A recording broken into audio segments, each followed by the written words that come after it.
Last stud niya yun, ma'am. First and last. First and last. Hindi nga ako hindi ako nag-expect kasi first ni Dallas, first din niya. Pag confirm, ma'am, ibig sabihin magaling si Dallas. Agoy, mga ilang weeks, hala, lumalaki ang tiyan, ang dede. Dahlia, ang mami ay hindi pa mag-graduate sa gastons. Possible, ma'am, second week ito ng January. Hindi ko na nga pinaliguan.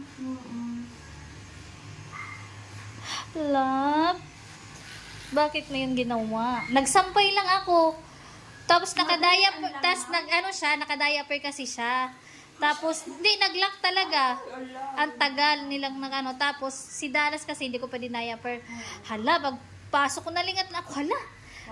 Ganun na. Tinanggal na yung diaper. Minsan kasi siya din ang nag-i-initiate gumagano sa kay Dallas. Ikaw! Gusto mo talaga. Nung nag-hit siya, ayaw pa niya. Yung malakas pang niya. Yung patapos na, ala, siya na ang gumagano kay Dallas. Hindi niya na ma'am, natiis. Hindi ko na kaya, sabi niya siguro. Dallas, please lang, sabi niya. Nag-i-initiate na siya. Oh my God. Tingnan mo kasi yung First regla niya ba, ma'am? Hindi na. Pangatlo na yata niya yun. Hal! Halika, tingin ka. Pwede ka magtingin dito.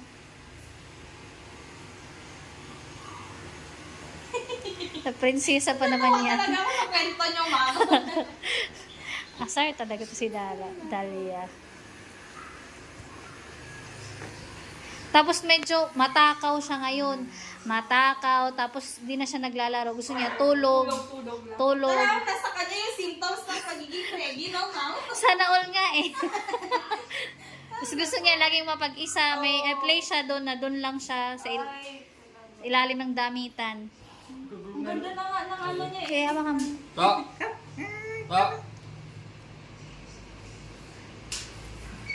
Oh my God, yes. Sana all.